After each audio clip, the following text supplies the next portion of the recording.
Welcome to the Small Giants Fishbowl. This topic is Start the Conversation About Mental Health in the Workplace. In this fishbowl, Meg Switala and Karen Nelson of Tier 1 Performance will share their process for leveraging the workplace for starting the conversation about mental health. We'll learn about their experience following this journey at Tier 1 and the positive impact it had on their employees' lives and their company culture. Okay, here we go. Yeah, so what we're going to do is just talk to you a little bit about who Tier 1 is and how we got involved in this initiative. And then also just share with you what this journey is all about, and so that you can kind of see what we did and what we offer to other organizations as well. And then we'll get into how it made an impact on our organization, as well as some of the others that have implemented since. So we'll go ahead and if you want to flip, so Karen will give you a little background of who Tier 1 is. So we're a consulting company. Our head office is in Northern Kentucky. We employ about 200 people across the United States, with about half of them being in the greater Cincinnati area. And we are a consulting firm. We help companies activate strategies. We have a blend of talents, and we are growing at a pace of about 20 to 25% annually. So you can see some of our folks here on the screen proudly wearing their Tier 1 swag. So yeah, at a minimum, I would say we are a collection of talented and very unique and all obviously very complex people, as every company is.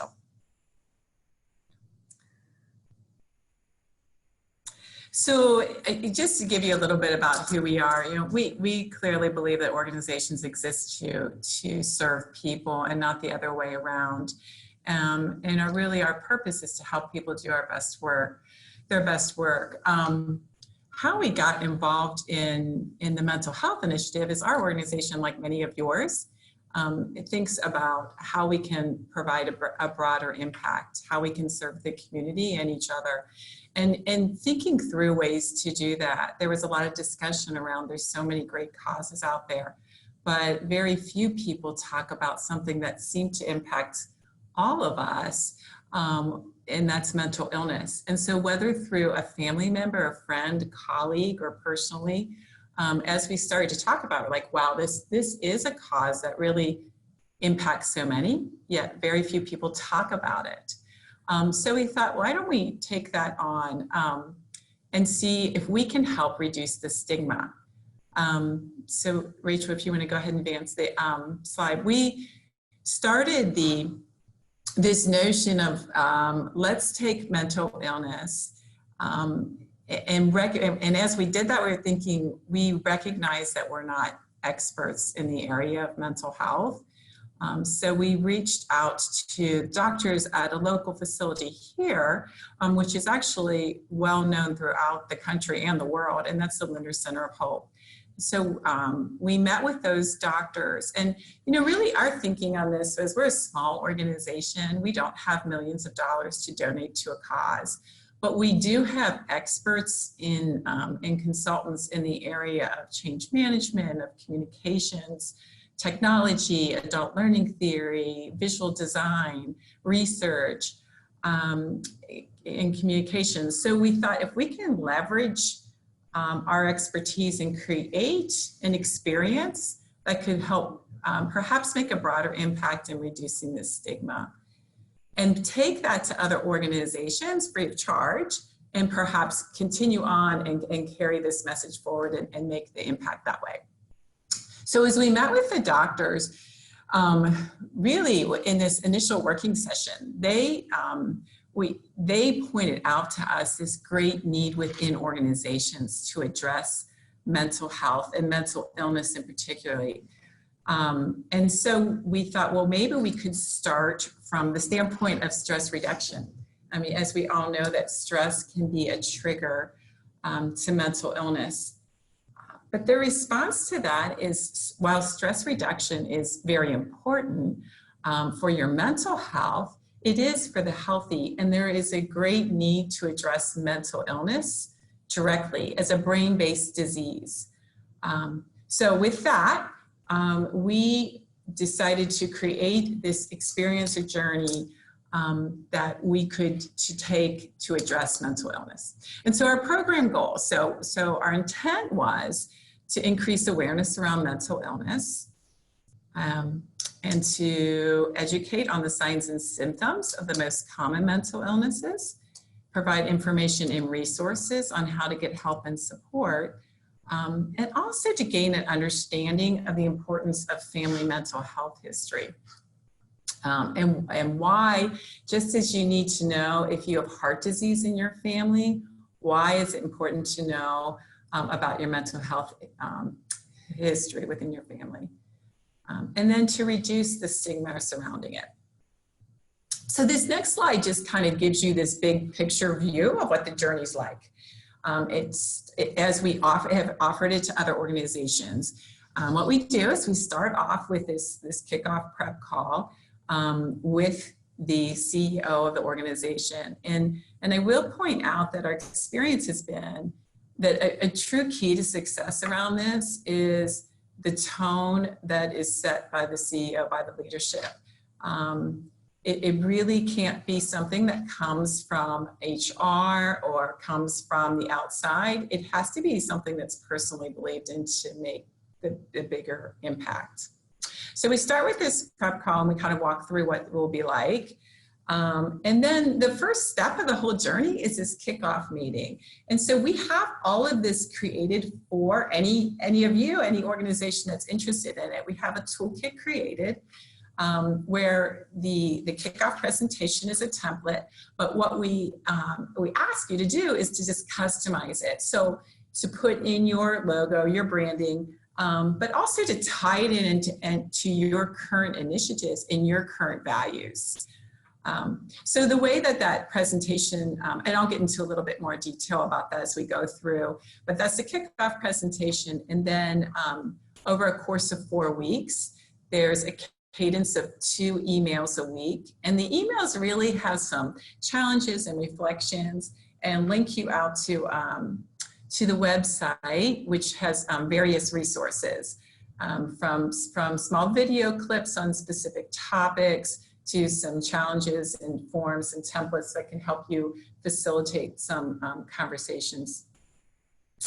And then during the course of this, we do have a feedback and call with the organization just to see how it's going. Are you getting any conversations happening? Can we help do some things to sort of ignite other conversations? And so we have some tips on how to do that. And then we also prep for that final workshop, which sort of wraps up this 4-week journey. And so that final presentation, what we have done is brought in a doctor who can then speak to the organization, kind of recap all that was learned through the experience, but then also just directly answer any questions. So I think this has been a really valuable and powerful experience for so many of them in it to have access to experts in it. So with that, I'm going to walk you through some of the details of the journey. So like I said, it starts with this kickoff. And again, it's really important that it's the CEO or the leaders that are speaking from their heart. And I will tell you, we launched this recently in an organization where the CEO stood up and just shared her story and said, I look at mental health the way she views physical health, and that sometimes it comes on a spectrum where you're feeling and being able to recognize that. And she spoke to how she had a family history of depression, and that it had appeared for her in a way that she knew she needed to get treatment for it, and also recognize signs in her daughter. So just sharing her story, recognizing that 1 in 5 have a mental illness, that it is so common, but so not as often talked about, right? So she set the tone for the launch. She opened up this environment of like allowing others to feel less vulnerable as well as they need to share their story. So, but I will point out here, when we launched this, the intent wasn't necessarily that our employees would share their stories with each other. That the intent really was that we increased awareness and started the conversation with someone. So whether it was a family member, a friend, or being able to just have the tools to talk to someone. But we have found over the course of this that it does open up that environment to share with others. We had another organization where one of the employees loved the idea they were doing this and wanted to share her story of caring for her daughter, as well as her husband. And so she recorded it on a video as part of the kickoff. So, and then I will say too, like we really want to be behind the scenes. We want organizations to own this. So we try to provide that template to make it easy so there's not a lot of work involved, but then also offer the opportunity, like I said, to customize it so it feels like it's your own. So then we get into the website, the emails that you'll see link out to this website that we created. So we collected this content and really vetted it with the doctors because there are, as you may know, that there's so many sources available and sometimes they contradict each other. So sorting through the research and the information on it and putting it on this website, I'll tell you the process of getting that reviewed through the experts was very helpful. And so then this next component just talks to you about the weekly messaging. So each week there's a theme. So we'll start with kind of what and why and getting that conversation started. And then move into identifying the big 5 illnesses and understanding the signs and symptoms. And then in week 3, we talk about the stigma and silence around it and how to get out of that. And then in week 4, it's around the care and conversation. So this next piece will show you kind of the examples of the emails. And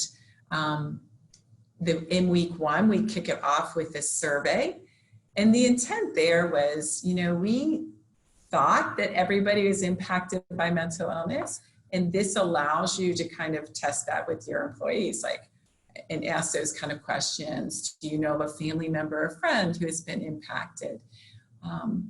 And so then in week 1, we start to send out to the website, which has a lot of the resources.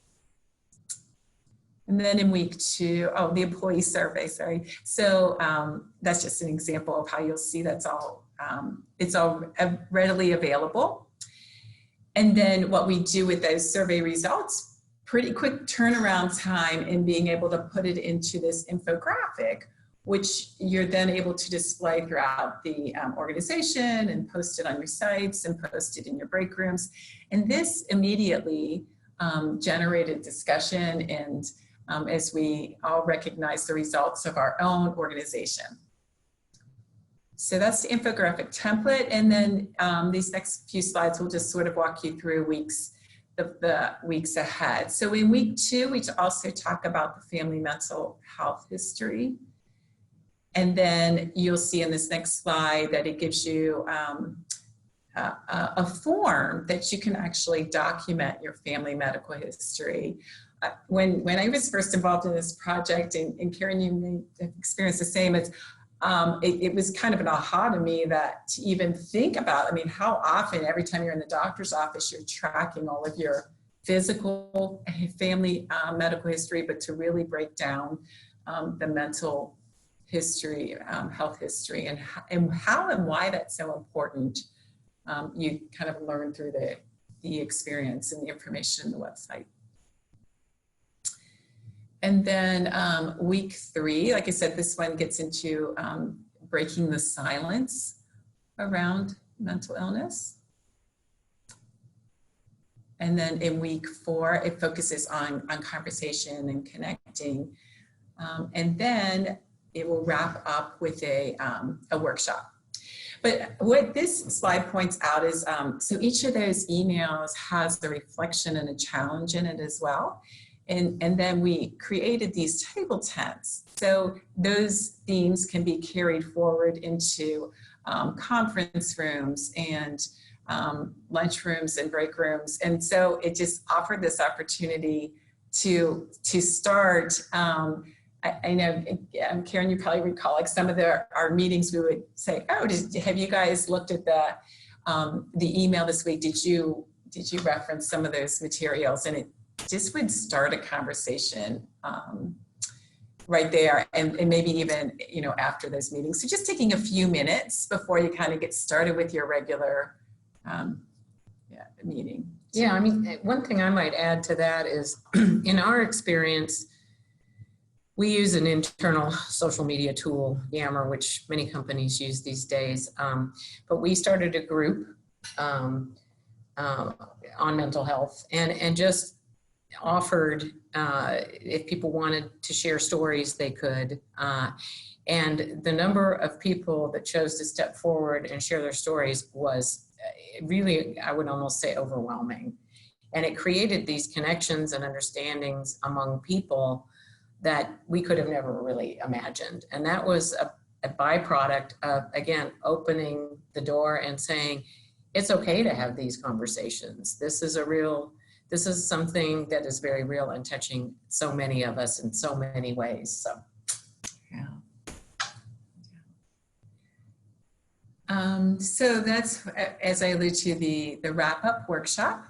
And again, that also has a structure, a template already created to provide that guideline, and of course can be customized as well. And so then at the end of the experience, we did the post-journey survey to just sort of measure that impact of throughout those 4 weeks. And as Karen spoke, the Yammer was a huge tool for us. And I think we had a lot of people just encourage each other to share things. And it really could be used for, and it still is today. So we launched this a few years ago, and we still use that group to share articles or share stories or things that are happening in the community that are related, and just a great way to spur conversation around it.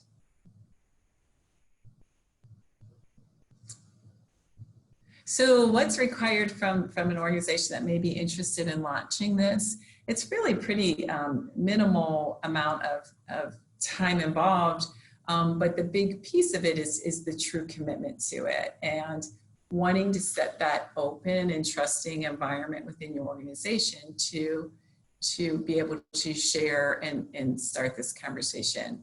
And then, the distribution of the emails will come from the CEO, because again, we want it to come from within the organization. And then it's very helpful to have a liaison to just sort of coordinate the launch and the wrap up. And really what is also very valuable is when we have those in the organization that are pretty passionate about this topic, that are helping encourage others or sharing their own experiences. And gosh, I feel like we have endless stories within our own organization of how that happened, and just even connecting on similar experiences, allowing people to share references. I mean, just as you ask for referrals on, a pediatrician or a physical therapist, and just looking for referrals for whatever specific illness or incident you're trying to address. And then, so what I was going to get into here is just the impact it's had on our organization. So, like I said, we thought everybody was impacted by mental illness, and our survey results showed that 94% of us are. and 85% had a friend or colleague, and 79% through a family member. So whether you're trying to help support someone else or managing your own illness, it seems that everyone in some way is impacted.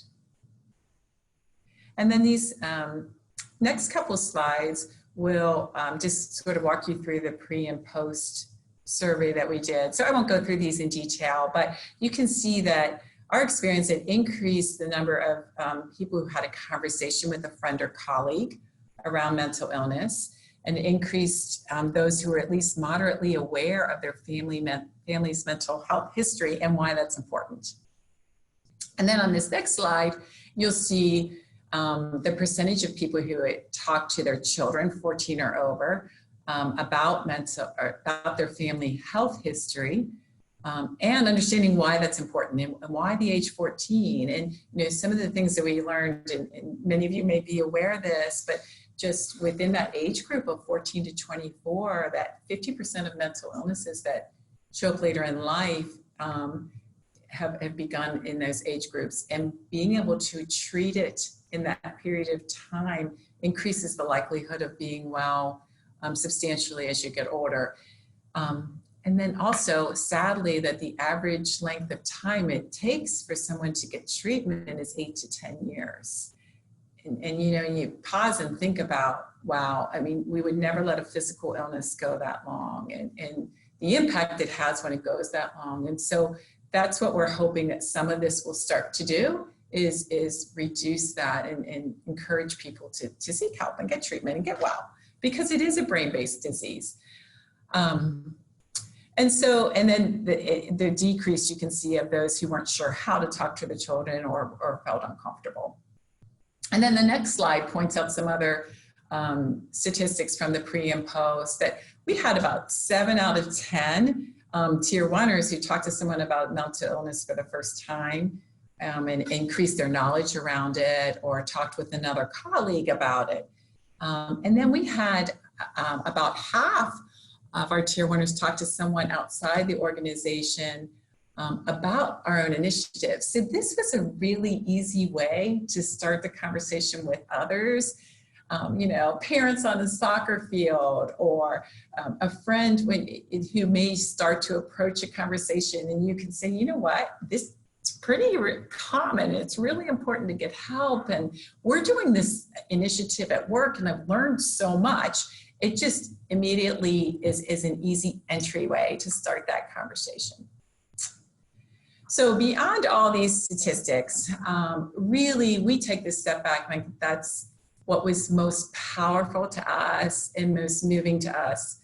And I've seen this with other organizations as well, are the stories that came out, the feedback that was shared, the gratitude for addressing this. And Karen, I know you can speak to several of those stories that we continue to share. And I will say, I feel like we've taken our culture, which was already pretty open and trusting, and even strengthen that trust. And honestly, you probably feel the same way. I feel like it's about once a week I'm having a conversation with someone about mental health or mental illness. So yeah, I think Meg and I are probably the two that probably engage in those conversations most readily, because people tend to come to us in general, but they also know that we're very passionate about the topic and very approachable.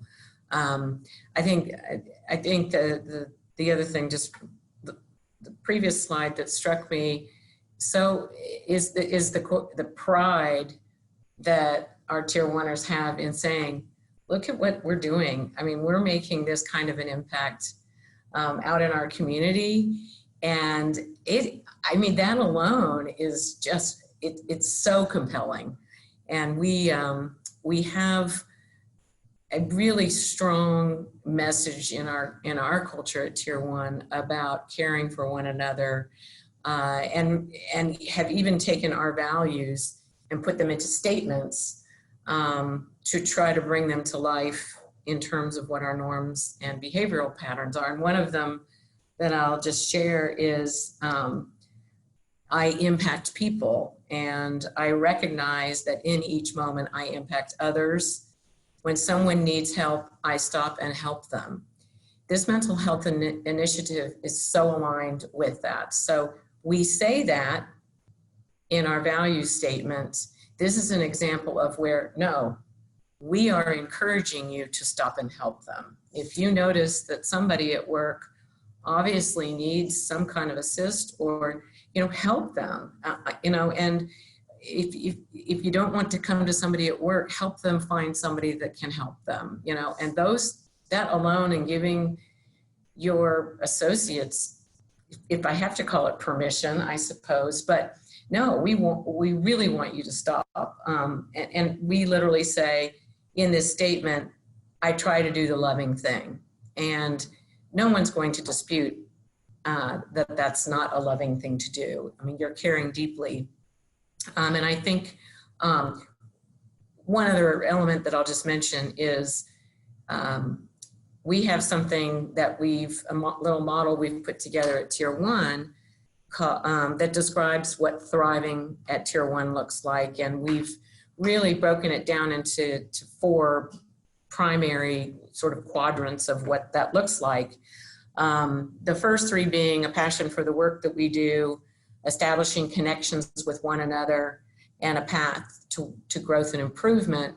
And our 4th is literally wellness.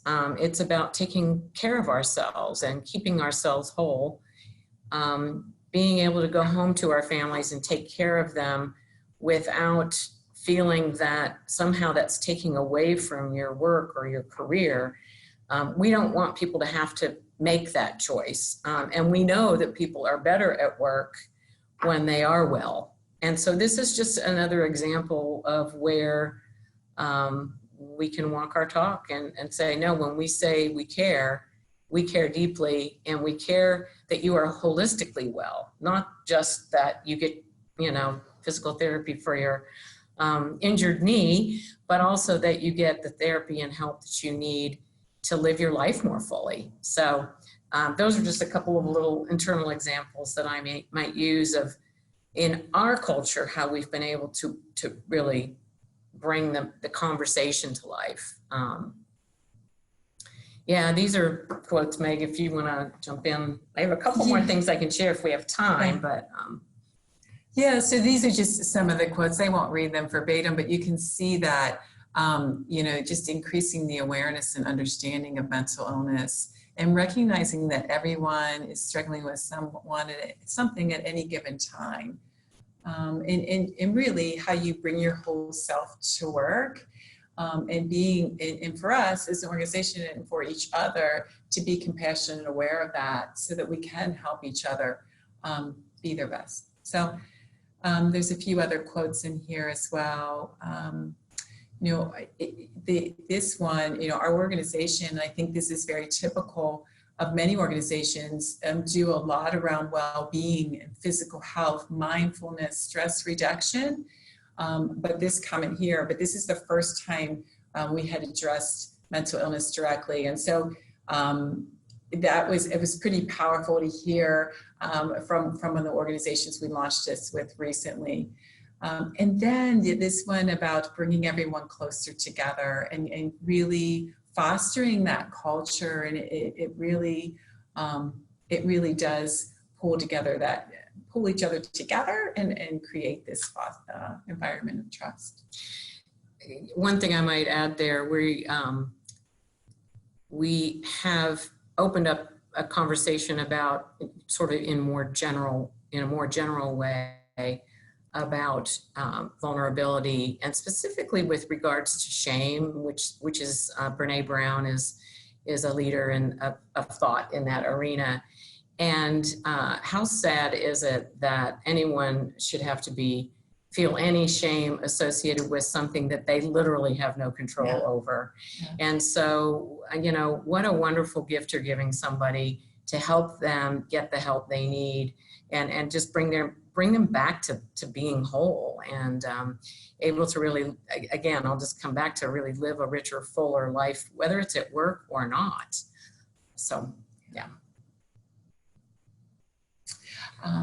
Yeah, so I think, I guess our question to all of you is as well is, now that you have seen this, I mean, maybe a challenge, a takeaway from today, even is just to share that you attended this webinar and you were discussing this topic, and to see if that opens up the doors to others sharing their experience, and just even asking that, try it yourself. Have you in any way been impacted by mental health? And then certainly, if any of you are interested in this toolkit, we are more than happy to offer it to anyone who's interested. So we got a few questions in the chat, so we'll go through those, and then if you have any others, feel free to send them our way. Okay, so the first one, what size organization would you recommend this for? And how big of a group would you say is appropriate for the kickoff meeting? Okay, so what we've done to date, I mean, our organization is, when we first launched it, we had 100 employees, and we're now at 200. And that's been about the size. And we've gone down as small as an organization of 15. So, so for right now, it's been in that size and space. I think we've met with very large organizations that were interested in this initiative and how to get this started, this conversation and topic started within organizations. So I think we're still trying to figure out how that may work for large organizations, but certainly smaller ones is easy. And then as far as how big of a group appropriate for the kickoff, we've had a few sessions where we've had maybe 50 attend and then recorded it. Also had smaller groups. So the recorded version worked when there were some more remote employees that couldn't attend at that specific time. And then there are a couple here that are tied in, so I'll kind of combine them, but how do you navigate HR boundaries around this topic? And then the one that's similar is, did you have to ensure that there wasn't a non-discrimination policy? So did employees ever express concern on being outed about their mental illness? Do you want to? So I think this question comes up a lot. And really the way we view it is, if someone came to you and said, I'm going to need surgery on my knee, I'm going to be out a while, how would you address that? And would you discriminate against them, right? So this is just another illness. If they come to you and say, explain their scenario, what our viewpoint is, we want to support you with whatever your challenge may be, physical, mental, or any life experience challenge you're having. Want to support you, want to help you get the right care and tools and resources available. And then we do, as an employer, still expect you then to do that.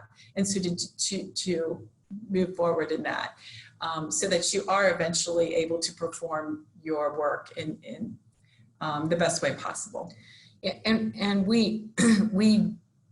I can't think of any instance at all that we've had to do anything that was beyond our standard, what we would do for any illness. It's just, it's something someone needs to deal with. Sometimes they need a little bit of time, sometimes they need a longer amount of time, and sometimes it can negatively impact their performance. And I think people have to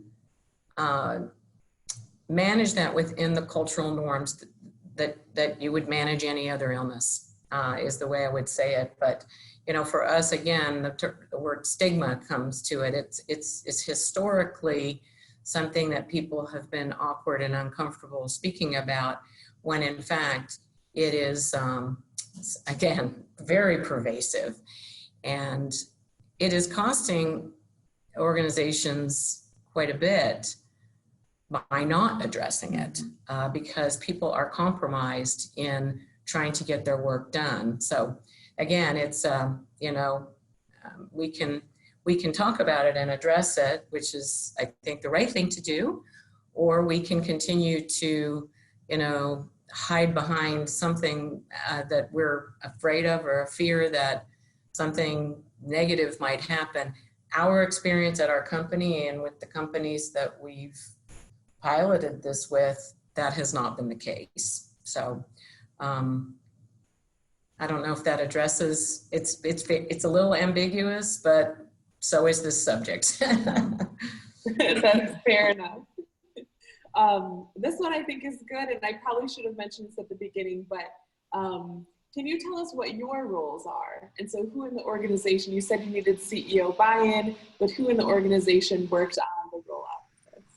So that's an interesting question. I mean, currently I work in organizational development, organizational effectiveness here internally. When I got started in this initiative, though, our team put together really didn't have anything to do with the roles that we served, other than we were trying to get a mix of experts in different disciplines to pull together the journey. So I would say that the roles where we've rolled it out in other organizations then have been more of the leadership, again, because of that's key, that it can't be pure, that it's just another program or another initiative, or like, oh, here, have us lunch and learn this topic. I don't know if that's answering the question for you. I think how we got involved in it wasn't necessarily from the roles I serve within my organization right now. Would you? I agree. The one thing that I think is exceedingly important is the decision at our company to even create this initiative was made by the 3 founders in a board meeting when they decided this is how they wanted to give back. And the commitment was, and Meg, you might need to correct me on this, well, it's a 5-year commitment, and is it 1 million hours of our talent? So in effect, $1 million worth of consultant hours of time. Yeah. So So it's not us funding something; it's us offering our talent back to the community, and this is the result of that work, along with a couple of other initiatives in addition to this. But So I think. I mean, my role, again, is we're growing, so our roles transition every year, it seems like. The role that I serve in is primarily in the culture of our company, as well as the growth and development of our associates. And so with that, I can advocate deeply for this as part of something that is ingrained in what we do. And I would just come back to our founders, and one of the 3 founders is also our CEO. They give us so much autonomy on this and support us deeply. And so even pulling our consultants out of consulting to spend time on this initiative to develop this work, and another piece associated with it is addressing teen suicide, and everybody knows how much that's been in the news, and so it's just, again, it's a moment of intense pride for this company that I work for that has chosen to give back to our community in this way. So yeah, we're both passionate about it, obviously, but we're also there are people all over our organization that are as passionate and as approachable about this subject. So and have served in different roles in different ways related. So yeah, I mean, they'll present, will, I mean, we're just 2 of many, so. Okay, great. Okay, so does Tier 1 offer financial assistance to employees beyond traditional health benefit to get professional help if necessary? What best practices can you share? So that's an interesting question. I wouldn't say directly that we've allocated, I just feel like we have this culture of support. So if you were challenged and certainly we all have to recognize that navigating the insurance and for mental illness is just, it's still behind the times. And so it's still challenging for many. So I'm not aware of directly, but I feel like we have this culture of support. So if there was that need, we'd figure a way to rally around it. Yeah. Well, so a couple of things associated with it from my standpoint. We have a very, I would say flexible, maybe it's not really flexible, but we do encourage folks to take what we call wellness days if they need them. So much of that has to do with, at times our consultants can have a very intense period of time at work where, you know, it's like, it's comp timing, I guess, is what I would compare it to. It's like you need a day, you need a few days. And with that, it does give us some flexibility to give people the time they need to take care of what have you. We do have very specific measures and metrics that we hold people accountable to, but we don't tell them when they have to work and when they're allowed to take a doctor's appointment or go pick up their kids from school. We give them quite a bit of autonomy in managing their own workload and delivering the outcomes that we're expecting out of them. If our health benefits they cover within the plan mental illness treatment. If it requires something beyond that, we would typically go into family leave and that sort of thing.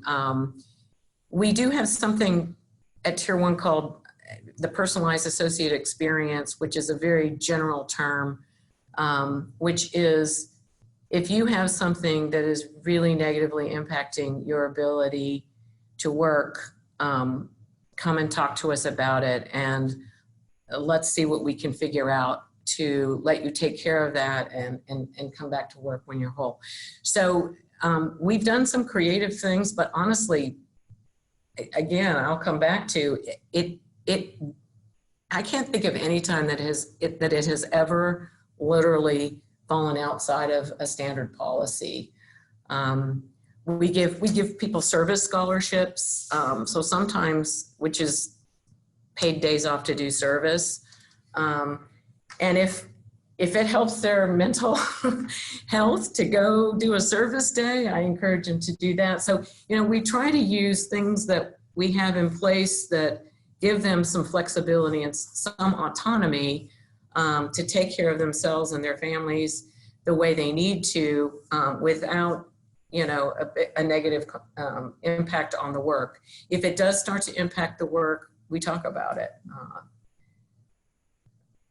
But sometimes just them knowing that you'll listen means a lot, that they know that, wow, there's somebody that I can go to talk about that. And they care about me enough to help me with it if something comes up. And Meg, we were just talking last week. We've both had very recent conversations with people who absolutely needed help. And I know the person that I've been working with, it was amazing how quickly she got the help she needed. And she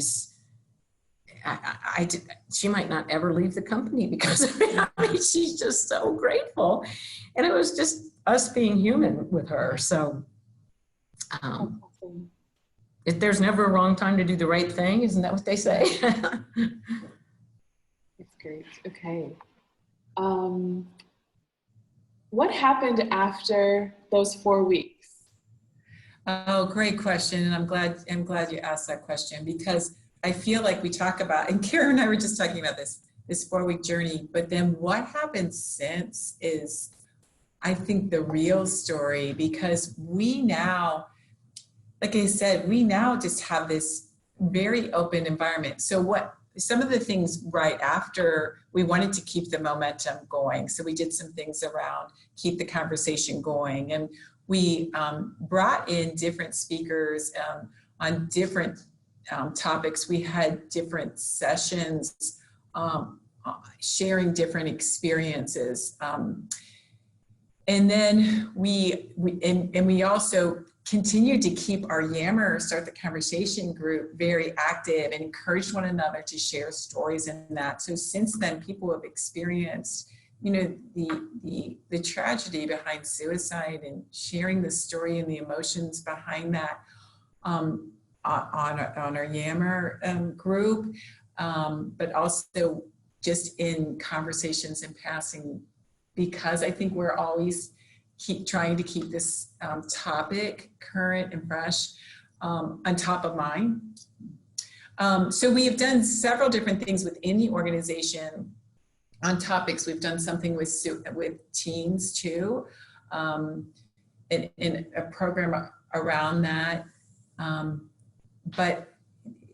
So I mean, I don't know if you have other examples that come top of mind, but it's just. Well, we certainly, we emphasize it every May, of course, with it being Mental Health Awareness Month, and that we have a monthly all company meeting that we hold virtually.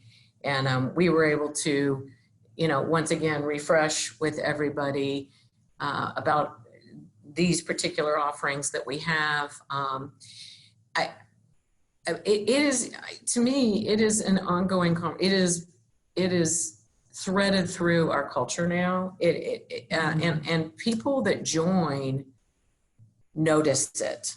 They really notice it. And they've overtly stated, I've never seen anything like this. And I know one thing that completely floored me at one point was it also opened up some conversations about other things that are typically, I don't know, almost like awkward or shameful. For example, infertility. Yeah. And the number of people it was like this young woman said, this is what I'm dealing with. Has anybody dealt with this? And they came out, they were like, we're here for you, and how can we help? Not about mental illness specifically, but about supporting people and meeting them where they are and helping them.